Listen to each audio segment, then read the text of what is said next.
श्रीहरये नमः श्रीहरये नमः श्रीहरये नमः। नमोऽस्तु रामाय सलक्ष्मणाय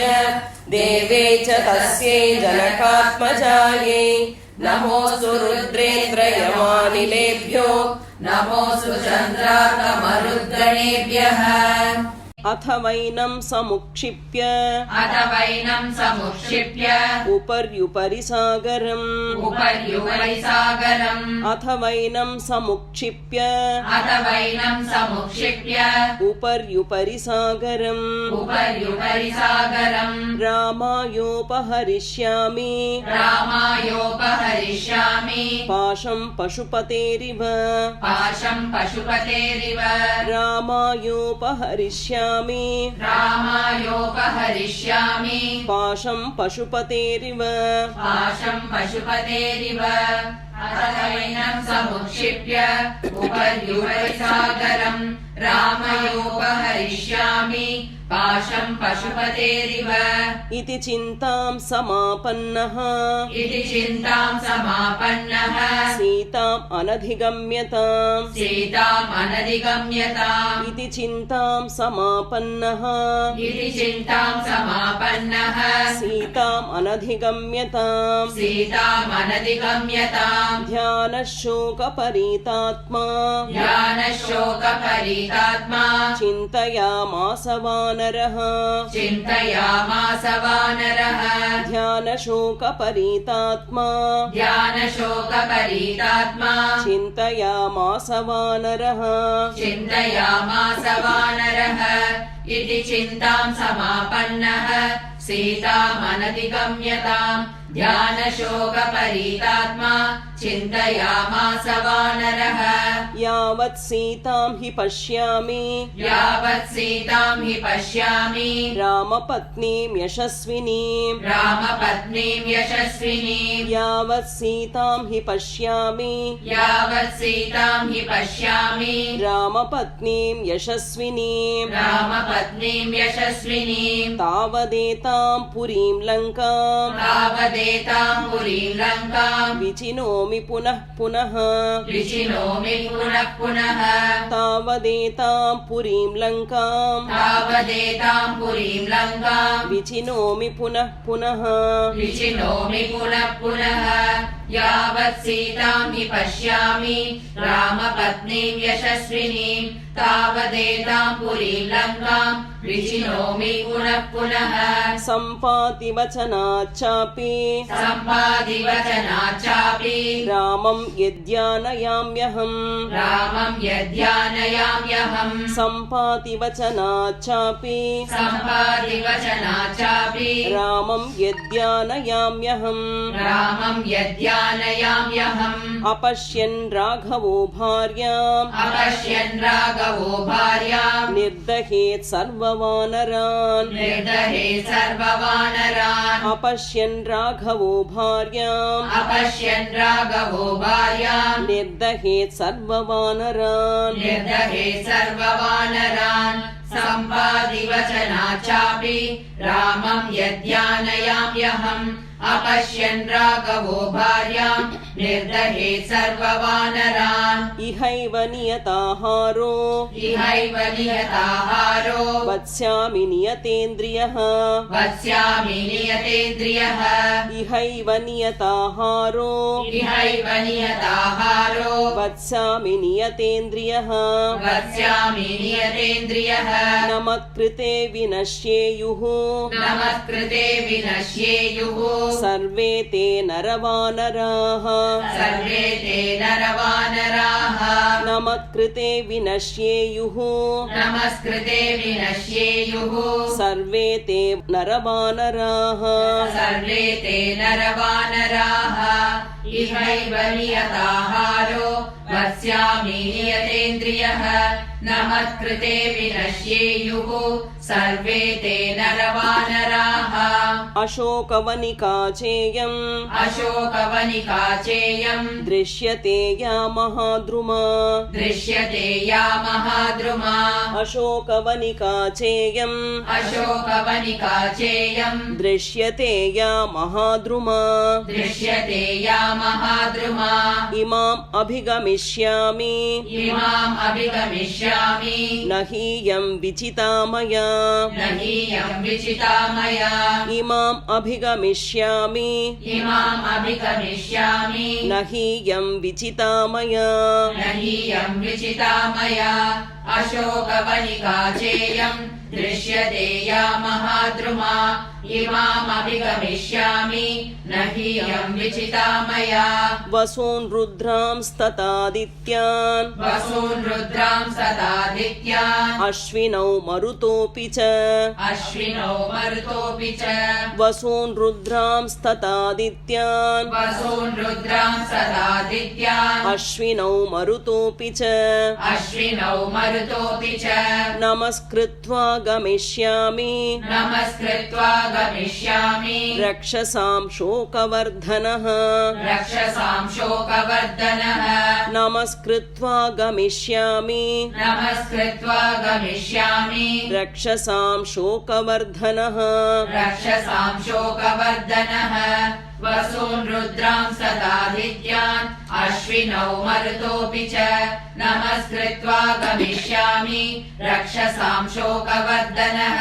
जित्वा तु राक्षसान् सर्वान् जित्वा तु राक्षसान् सर्वान् इक्ष्वाकुकुलनन्दिनीम् इक्ष्वाकुकुलनन्दिनीम् जित्वा तु राक्षसान् सर्वान् जित्वा तु राक्षसान् सर्वान् इक्ष्वाकुकुलनन्दिनीम् इक्ष्वाकुकुलनन्दिनीम् सम्प्रदास्यामि रामाय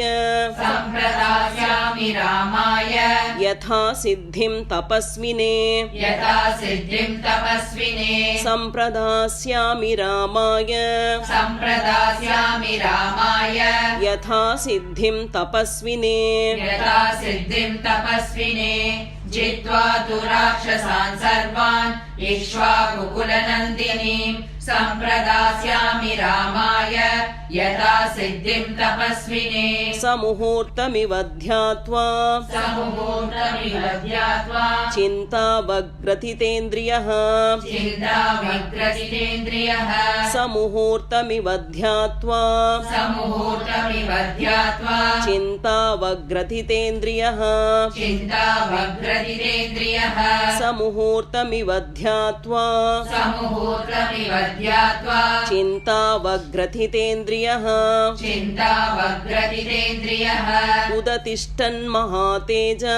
उदतिष्ठन्महातेज हनुमान् मारुतात्मजः हनुमान् मारुतात्मजः उदतिष्ठन्महातेज उदतिष्ठन्महातेज हनुमान् मारुतात्मजः हनुमान् मारुतात्मजः समुहूर्तमिव ध्यात्वा चिन्तावग्रथितेन्द्रियः उदतिष्ठन्महातेज हनुमान् मारुतात्मजः नमोऽस्तु रामाय सलक्ष्मणाय नमोऽस्तु रामाय सलक्ष्मणाय देव्यै च तस्यै जनकात्मजायै देव्यै च तस्यै जनकात्मजायै नमोऽस्तु रुद्रेन्द्रयमानिलेभ्यो नमोऽस्तु रुद्रेन्द्रयमानिलेभ्यो नमोऽस्तु चन्द्रार्कमरुद्गणेभ्यः नमोऽस्तु चन्द्रार्कमरुद्गणेभ्यः नमोऽस्तु रामाय सलक्ष्मणाय देव्यै च तस्यै जनकात्मजायै नमोऽस्तु रुद्रेन्द्रयमानिलेभ्यो नमोऽस्तु चन्द्रार्कमरुद्गणेभ्यः सतेभ्यस्तु नमस्कृत्वा सतेभ्यस्तु नमस्कृत्वा सुग्रीवाय च मारुतिः सुग्रीवाय च मारुतिः सतेभ्यस्तु नमस्कृत्वा सतेभ्यस्तु नमस्कृत्वा सुग्रीवाय च मारुतिः सुग्रीवाय च मारुतिः दिशः सर्वा समालोक्य दिशः सर्वा समालोक्य ह्यशोकवनिकां प्रति यशोकवनिकां प्रति दिशः सर्वा समालोक्य दिशः सर्वा समालोक्य ह्यशोकवनिकां प्रति यशोकवनिकां प्रति सतेभ्यस्तु नमस्कृत्वा सुग्रीवाय च मारुतिः दिशः सर्वा समालोक्य यशोकवनिकां प्रति स गत्वा मनसा पूर्वम् सगत्वा मनसा पूर्वम् अशोकवनिकां शुभाम् अशोकवनिकां शुभां स गत्वा मनसा पूर्वम् सगत्वा मनसा पूर्वम् अशोकवनिकां शुभाम् अशोकवनिकां शुभाम् उत्तरं चिन्तयामास उत्तरं चिन्तयामास वानरो मारुतात्मजः वानरो मारुतात्मजः उत्तरं चिन्तयामास उत्तरं चिन्तयामास वानरो मारुतात्मजः वानरो मारुतात्मजः स गत्वा मनसा पूर्वम् अशोकवनिकां शुभाम् उत्तरं चिन्तयामास वानरो मारुतात्मजः ध्रुवं तु रक्षो बहुला ध्रुवं तु रक्षो बहुला भविष्यति वनाकुला भविष्यति वनाकुला ध्रुवं तु रक्षो बहुला ध्रुवं तु रक्षो बहुला भविष्यति वनाकुला भविष्यति वनाकुला अशोकवनिका चिन्त्या अशोकवनिका चिन्त्या सर्वसंस्कार संस्कृता सर्वसंस्कार संस्कृता अशोकवनिका चिन्त्या अशोकवनिका चिन्त्या सर्वसंस्कार संस्कृता सर्वसंस्कार संस्कृता ध्रुवं तु रक्षो बहुला भविष्यति वनाकुला अशोकवनिका चिन्त्या सर्वसंस्कार संस्कृता रक्षिणश्चात्र विहिता रक्षिणश्चात्र विहिता नूनं रक्षन्ति पादपान् नूनं रक्षन्ति पादपान् रक्षिणश्चात्र विहिता रक्षिणश्चात्र विहिता नूनं रक्षन्ति पादपान् नूनं रक्षन्ति पादपान् भगवानपि सर्वात्मा भगवानपि सर्वात्मा नातिक्षोभं प्रवाति वै नातिक्षोभं प्रवाति वै भगवानपि सर्वात्मा भगवानपि सर्वात्मा नातिक्षोभं प्रवाति वै नातिक्षोभं प्रवाति वै रक्षिणश्चात्र विहिता नूनं रक्षन्ति पादपान् भगवानपि सर्वात्मा नातिक्षोभं प्रवाति वै संक्षिप्तोऽयं मयात्मा च संक्षिप्तोऽयं मयात्मा च रामार्थे रावणस्य च रामार्थे रावणस्य च संक्षिप्तोऽयं मयात्मा च संक्षिप्तोऽयं मयात्मा च रामार्थे रावणस्य च रामार्थे रावणस्य च सिद्धिं वे संविधास्यन्ति सिद्धिं मे संविधास्यन्ति देवासश्चिद्गणास्त्विह देवासर्षिगणास्त्विह सिद्धिं मे संविधास्यन्ति सिद्धिं मे संविधास्यन्ति देवासर्षिगणास्त्विह देवासर्षिगणास्त्विह संक्षिप्तोऽयं मयात्मा च रामार्थे रावणस्य च सिद्धिं मे संविधास्यन्ति देवासर्षिगणास्मिह ब्रह्मा स्वयंभूर्भगवान् ब्रह्मा स्वयंभूर्भगवान् देवाश्चैव दिशन्तु मे देवाश्चैव दिशन्तु मे ब्रह्मा स्वयंभूर्भगवान् ब्रह्मा स्वयंभूर्भगवान् देवाश्चैव दिशन्तु मे देवाश्चैव दिशन्तु मे सिद्धिमग्निश्च वायुश्च सिद्धिमग्निश्च वायुश्च पुरुहूतश्च वज्रभृत् पुरुहूतश्च वज्रभृत् सिद्धिमग्निश्च वायुश्च सिद्धिमग्निश्च वायुश्च पुरुहूतश्च वज्रभृत् पुरुहूतश्च वज्रभृत् ब्रह्मा स्वयंभूर्भगवान् देवाश्चैव दिशन्तु मे सिद्धिमग्निश्च वायुश्च पुरुहूतश्च वज्रभृत् वरुणः पाशहस्तश्च वरुणः पाशहस्तश्च सोमादित्यौ तथैव च सोमादित्यौ तथैव च वरुणः पाशहस्तश्च वरुणः पाशहस्तश्च सोमादित्यौ तथैव च सोमादित्यौ तथैव च अश्विनौ च महात्मानौ अश्विनौ च महात्मानौ मरुतः सर्व एव च मरुतः सर्व एव च अश्विनौ च महात्मानौ अश्विनौ च महात्मानौ मरुतः सर्व एव च मरुतः सर्व एव च वरुणः पाशहस्तश्च सोमादित्यौ तथैव च अश्विनौ च महात्मानौ मरुतः सर्व एव च सिद्धिं सर्वाणि भूतानि सिद्धिं सर्वाणि भूतानि भूतानां चैव यः प्रभुः भूतानां चैव यः प्रभुः सिद्धिं सर्वाणि भूतानि सिद्धिं सर्वाणि भूतानि भूतानां चैव यः प्रभुः भूतानां चैव यः प्रभुः दास्यन्ति मम ये चान्ये दास्यन्ति मम ये चान्ये यदृष्टाः पतिगोचराः यदृष्टापदिगोचराः दास्यन्ति मम ये चान्ये दास्यन्ति मम ये चान्ये यदृष्टाः पतिगोचराः यदृष्टापदिगोचराः सिद्धिं सर्वाणि भूतानि भूतानां चैव यः प्रभुः दास्यन्ति मम ये चान्ये यदृष्टापदिगोचराः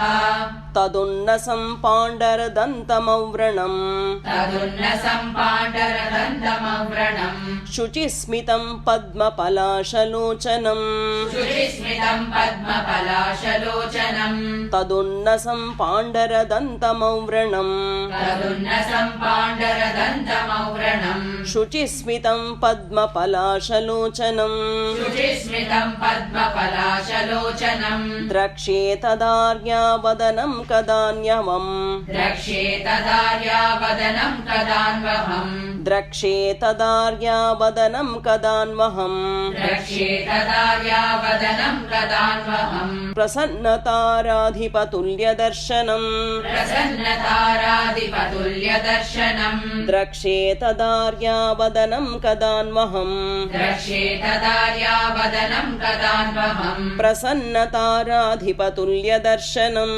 प्रसन्नताराधिपतुल्यदर्शनम् तदुन्नसं पाण्डरदन्तमव्रणम् शुचिस्मितं पद्मपलाशलोचनम् द्रक्ष्ये तदार्यावदनं कदान्वहम् प्रसन्नताराधिपतुल्यदर्शनम् क्षुद्रेण पापेन नृशंसकर्मणा क्षुद्रेण पापेन नृशंसकर्मणा क्षुद्रेण पापेन नृशंसकर्मणा क्षुद्रेण पापेन नृशंसकर्मणा सुदारुणालङ्कृतवेषधारिणा सुदारुणालङ्कृतवेषधारिणा सुदारुणालङ्कृतवेषधारिणा सुदारुणालङ्कृतवेषधारिणा बलाभिभूता ह्यबला तपस्विनी बलाभिभूता ह्यबला तपस्विनी बलाभिभूता ह्यबला तपस्विनी बलाभिभूता ह्यबला तपस्विनी कथं नु मे दृष्टिपथेद्य सा भवेत् कथं नु मे दृष्टिपथेद्य सा भवेत् कथं नु मे दृष्टिपथेद्य सा भवेत् कथं नु मे दृष्टिपथेद्य सा भवेत् क्षुद्रेण पापेन नृशंसकर्मणा सुदारुणालङ्कृतवेषधारिणा बलाभिभूता ह्यबला तपस्विनी कथं नु मे दृष्टिपथेद्य सा भवेत् इत्यार्षे श्रीमद् रामायणे वाल्मीकीये आदिकाव्ये चतुर्विंशतिसहस्रिकायां संहितायां सुन्दरकाण्डे हनुमन्निर्वेदो नाम त्रयोदशः सर्गः श्रीहरये नमः श्रीहरये नमः श्रीहरये नमः।